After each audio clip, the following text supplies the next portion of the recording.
دیکھیں، اگر آپ اصولوں کی بات کرتے ہیں اور شفافیت کی بات کرتے ہیں اور ایک ایسے جمہوری عمل کی بات کرتے ہیں جو بیرونی پیسے سے انفلوئنس نہ ہو، تو ہوں پھر یہ معاملہ پبلکلی زیر بحث آنا چاہیے۔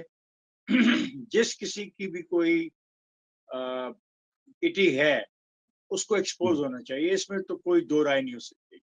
یا تو پھر ہم جی شفافیت کی بات کرنی چھوڑ دیں اور ایک صحیح، ایسی جمہوریت کا تصور چھوڑ دیں جس میں حرام کا مال نہ ہو، ایسا مال نہ ہو جس کو جس کے بارے میں علم نہ ہو کس نے دیا اور اس کے مقاصد کیا تھے، ان کا دینے والوں کا مفاد کیا ہے۔ یہ بہت اہم چیزیں ہیں، کیونکہ ایک ملک ہے، ایک ریاست ہے۔ اگر مجھے ولی خان کا وہ فکرہ یاد آتا ہے کہ اس نے شک کا اظہار کیا تھا کہ ہماری پارلیمنٹ کو خریدا جا سکتا ہے، تو ہاں، اگر اگر بیرون ملک سے اس قسم کی سرمایہ کاری ہو اور فنڈنگ ہو جس کو بتانے میں ہم ہچکچاہٹ محسوس کر رہے ہوں، تو پھر ایسا ہو سکتا ہے۔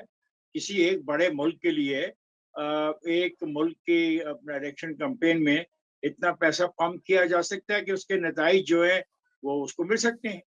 تو اس کا مطلب ہے وہ پارلیمنٹ کو خرید سکتا ہے، وہ پارلیمنٹ کو انڈائریکٹلی اپنی جیب میں ڈال سکتا ہے۔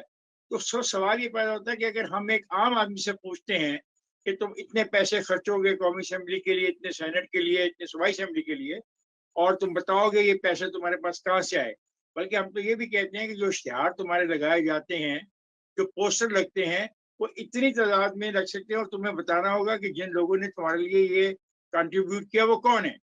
تو ہوں کیوں نہ ایک political party, not only one political party, ساری پاکستان کی تمام سیاسی جماعتوں سے یہ سوال کیا جانا چاہیے۔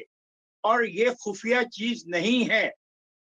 یہ جو ہمارے ملک میں 70 سال سے ایک رواج ہے نا کہ ملک کی سلامتی اور سالمیت کی آڑ میں ان چیزوں کو ہم نے بتانا نہیں، یہ اب رواج ختم ہو جانا چاہیے۔ یہ بالکل معاملہ ملک کی سلامتی اور سے متعلق ہے کہ کیا ملک میں جو موجود سیاسی پارٹیاں ہیں وہ غیر ممالک سے پیسے لیتی ہیں یا غیر ممالک کے انفلوئنشل لوگوں سے پیسے لیتی ہیں، اور جو لوگ پیسے ان کو دے رہے ہیں کیا ان کے مفادات پاکستان کے کسی بھی شعبے میں واضح طور پہ موجود ہیں۔ اگر ہیں تو ان کا وہ پیسہ جو ہے وہ فکس والی نشان، مثلاً ایک ہماری بہت بڑی کوئی کسی چیز کی کان ہے، ایک پارٹی کو اس کان کو لینے میں انٹرسٹ ہے، وہ اتنی ہیوی سرمایہ کاری کر دیتی ہے ایک صوبے کے اندر جہاں پہ وہ کان موجود ہے کہ وہاں پہ ایک ایسی پولیٹیکل پارٹی ان پیسوں کی بنیاد پر منتخب ہو جاتی ہے اپنی کمپین میں اتنا پیسہ خرچ کے۔ تو پھر صاف ظاہر ہے کہ وہ اس پارٹی نے جو پیسہ وہاں پہ سرمایہ کاری کی ہے اس کا مفاد تو ایک کان کے اوپر تھا۔ وہ جو مائن ہے جس کو میں ریفرنس دے رہا ہوں، اس کا تو انٹرسٹ ہے، اس کو مائن مل جائے گی۔ اگر ایک پارٹی آ جاتی ہے اقتدار میں تو مائن اس کو دے دے گی، تو پھر کانفلکٹ آف انٹرسٹ اس سے بدتر اور کیا ہو سکتا ہے۔ تو میں صاف بالکل کہتا ہوں، یہ میرا مطلب it is for not for one political party, not for P T I only, for all political parties. اگر الیکشن کمیشن آف پاکستان کے پاس ثبوت ہیں تو پھر ان کو قانون کے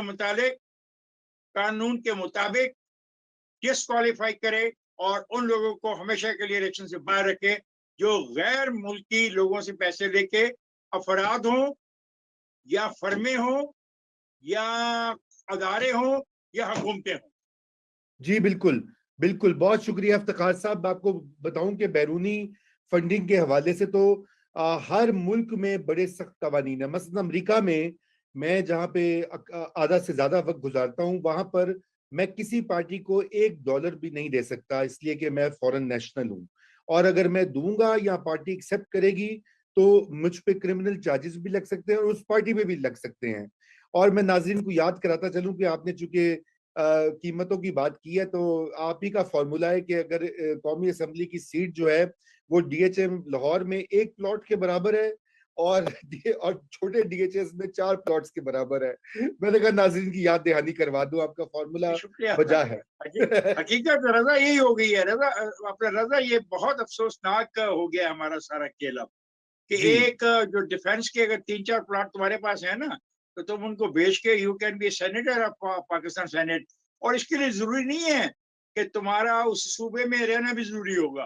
نو, جی نہیں وہ نہیں ایک شام کو تم سندھ کے ووٹر لسٹ پہ تھے اور صبح تم پنجاب کی ووٹر لسٹ پہ آ جاؤ تو you will be a senator, don't worry, یہ بالکل تم سے جی نہیں کوئی پوچھے گا. یعنی اس قسم کی ہم جمہوریت یہاں چلا رہے ہیں, اس کو قبول کر رہے ہیں اور اس میں پارٹیسپیٹ کر رہے ہیں. بالکل بالکل. امبر صاحبہ, افتخار صاحب کی تو آپ نے بڑی جو ہے وہ جوشیلی قسم کی تقریر سنی. اب not a speech, it فوراً is what I feel as a Pakistani, as a Democrat, بالکل وہ میں نے شیئر کیا آپ سے. نہیں بہت ہم آپ سے مکمل متفق ہیں. امبر آپ یہ بتائیے پی ٹی آئی کے لیے کیا کانسیکوینسز ہو سکتے ہیں؟